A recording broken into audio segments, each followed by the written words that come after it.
बिस्मिल्लाहिर्रहमानिर्रहीम।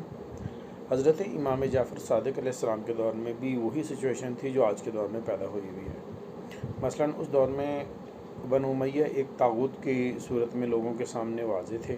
लोग जानते थे ये ज़ालिम लोग हैं और इस्तेहसाल करने वाले लोग हैं, और उन्होंने अहले बैत का नातका बंद किया हुआ था। ज़ुल्म व सितम से पूरे मुआशरे को दबा के रखा हुआ था। इस दौरान में एक बहुत ही अट्रैक्टिव किस्म की एजेंडे के साथ एक जमात सामने आती है जो कि थी बनु अब्बास। उनका अट्रैक्टिव नारा क्या था कि हम अहले बैत पर होने वाले जुल्म व सितम का बदला लेंगे और उम्मत को इस जालिम तागूत से निजात दिलाएंगे। अब ये दूसरा ग्रोह सामने आ गया। बहुत ही बज़ाहिर अट्रैक्टिव नारा लगा के इन्होंने सब लोगों को अपनी तरफ मतवज्जो कर लिया, और ख़ुसूसन अहले बैत के चाहने वालों को अपनी तरफ मतवज्जो कर लिया। मोमिनीन इस ज़ोम में और इस नारे के झांसे में आ गए कि ये अहले बैत पर होने वाले और मोमिनीन पर होने वाले जुल्म व सितम से निजात दिलाएंगे, और एक यानी निजात दहिंदा के तौर पर उनके साथ हो गए। मोमिनीन ने फ़ैसला कुन किरदार अदा किया और नतीजतन बनु अब्बास जो हैं वो इक़्तिदार में आ गए। इक़्तिदार में आने के बाद तारीख़ गवाह है कि इन लोगों ने अहले बैत पर बनु उमय्या से भी ज़्यादा जुल्म व सितम रवा रखा। इन दो ग्रुपों के अलावा पहला एक ज़ालिम ग्रुप और दूसरा उसको गिराने के लिए जो ग्रुप वजूद में आया और सामने आकर लोगों को मतवज्जो किया, एक तीसरा पार्टी भी मौजूद थी जो थे इमाम जाफ़र सादिक़ अलैहिस्सलाम। वो मुसलसल लोगों को इन दोनों ग्रुप्स के मतलब आगाही भी दे रहे थे और लोगों को निज़ाम इमामत की तरफ भी मतवज्जो करा रहे थे कि आप लोगों का निज़ाम जब इमामत मौजूद है तो क्यों हर नए नारे के पीछे आप लोग चले जाते हो, हर बंदे को निजात दहिंदा समझते हो मासवाए इमामत के।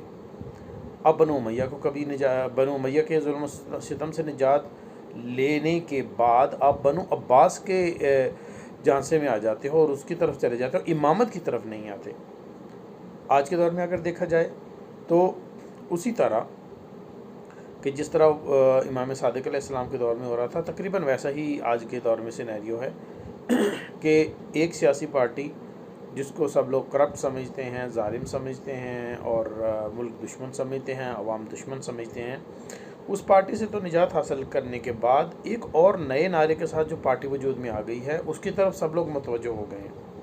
लेकिन अहले बैत के चाहने वाले लोग जो हैं वो बिल्कुल उसी तरह बनु उमय्या से की इक़्तिदार से निकल के बनु अब्बास के इक़्तिदार में जाने के लिए तो आमादा हैं, लेकिन इमाम सादिक़ अलैहिस्सलाम की तरफ रजू करने के लिए तैयार नहीं हैं। इसी तरह आज एक पार्टी से दूसरी पार्टी की तरफ तो जाने के लिए आमादा हैं।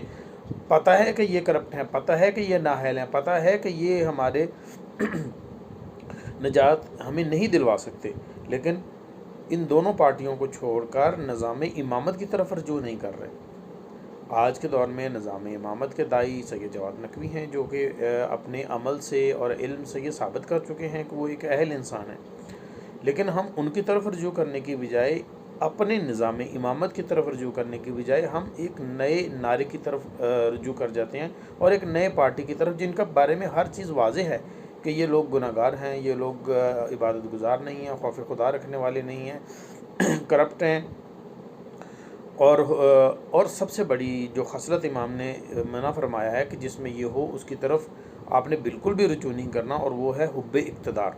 तो ये लोग इक़्तिदार पसंद लोग हैं, तो फिर भी हम उन्हीं लोगों की तरफ अपने इमाम के कौल को छोड़कर इन लोगों की तरफ मतवज्जो हो रहे हैं, और अपने लिए एक जो अल्लाह ने और आइमा ने जो निज़ाम हमारे सामने रखा निज़ामी इमामत, हम उसकी तरफ मतवज्जो नहीं हो रहे। तो खुदारा हर एक मतवज्जो करने वाले की तरफ मतवज्जो ना हो जाया करें, बल्कि अपने आप को एक मुनज़्ज़म मोमिन के तौर पर सामने लेके आएँ और निज़ाम इमामत की तरफ रजू करें।